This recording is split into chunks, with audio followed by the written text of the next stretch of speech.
Kau dalam hidup ke? Ku menang lagi.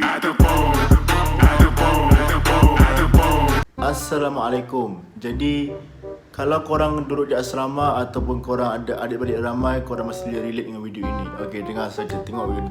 Tolong tengok video ni dan like, share, subscribe. Okey. Korang tidur, korang takut tak bangun pagi esok, korang nak bangun subuh, betul tak? So apa jadi korang adalah korang set alarm tu pukul 5.30 nak awal, betul tak? Okey. Korang set alarm tu, bunyi alarm tu macam nak mampus esok. Macam ini.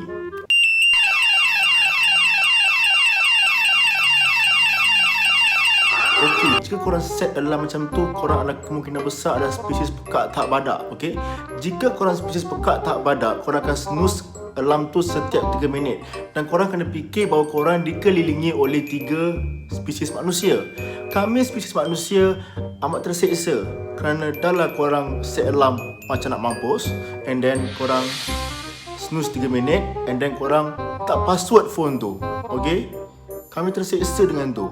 Okey, jadi cadangan saya kepada spesies pekak tahap badak ini, anda boleh set alarm yang lebih amat sentosa seperti old school yang macam ini. Okey, kalau spesies pekak seperti badak ini tak reti-reti nak bangun juga, jadikan azan sebagai alarm. Sebab apa? Mungkin itu adalah azan terakhir korang dengar, sebab korang kena pukul dengan semua spesies manusia seperti kami kerana set alarm. Please fikir orang keliling sebelum buat apa-apa tindakan. Itu moral of the story.